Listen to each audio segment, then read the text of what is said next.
ഒന്ന് പോയടാ. ഇതിന്റെയൊക്കെ ചരിത്രം വേറെ ഉണ്ട്. അതുകൊണ്ട് ചരിത്രം ഉറങ്ങുന്ന ഫോർച്യൂണറുണ്ട്.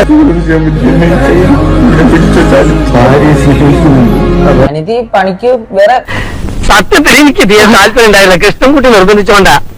ചുമ്മാ വീട്ടിൽ ഇരിക്കുന്നു എന്നതിന്റെ അപ്പുറത്ത് കുറച്ച് അഫയേഴ്സ് തുടങ്ങി. അതായത് അവിടെ ഒരു കണക്ഷൻ, അപ്പൊ ഇപ്പുറത്തെ ഒരു കണക്ഷൻ തുടങ്ങിയപ്പം മറ്റേ കണക്ഷനെ കട്ട് ചെയ്യുന്നു.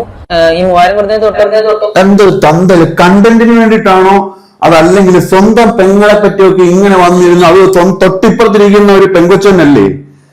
നാളെ നിന്റെ പെണ്ണും പിള്ളയെ പറ്റി നീ പറയൂ? അത് തന്തലേവിയാണ്. എന്തൊക്കെ പറഞ്ഞാലും സപ്പോർട്ട് ചെയ്യാൻ പറ്റത്തില്ല.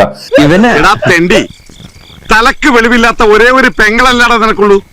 നിന്നെ നമ്മുടെ വയറ്റിൽ തന്നെയല്ലടാ ഇവിടെ ജനിച്ചത്. തെണ്ടിത്തരം പറഞ്ഞു കഴിഞ്ഞാൽ നിന്റെ ഈ ദുകുല കാമ്പോജിൽ ഞാൻ തിളച്ച ചായ ഒഴിക്കും. വളരെ മോശമായി. എന്തോ ആയിക്കോട്ടെ, സ്വന്തം പെങ്ങളെ പറ്റി അത് കണ്ടന്റ് ആണെങ്കിലും അത് റിയൽ ആയിട്ടാണെങ്കിലും ഇതൊക്കെ ഇവിടെ വന്ന് ഞങ്ങളോട് പറയേണ്ട കാര്യം എന്തുവാ മയിലേ? ഇല്ല ഈ 3000 കൊടുത്തതിന് തൊട്ട് മുമ്പ് 26,500 കൊടുത്തത്. ഞാൻ എന്തെങ്കിലും മോശം ചെയ്യുന്നുണ്ടെങ്കിൽ അമ്മച്ചി കംപ്ലൈന്റ് കൊടുത്തോളാം. അപ്പൊ നിന്നെ പോലെ എല്ലായിടത്തും പോയി കംപ്ലൈന്റ് കൊടുത്ത് നടക്കുന്ന അല്ല എന്റെ പണി. ഞാനേ പ്രശ്നേഷല്ലാണ്. സത്യമാണെങ്കിലും കള്ളമാണെങ്കിലും കണ്ടന്റിന് വേണ്ടിയിട്ടാണെങ്കിലും സ്വന്തം അമ്മയും സ്വന്തം പെങ്ങളെ പറ്റി ഒന്നും അങ്ങനെ ആൾക്കാരുടെ മുമ്പിൽ നിന്ന് പറയുന്നത് നല്ല ഒരു ഇതായിട്ട് എനിക്ക് തോന്നുന്നില്ല.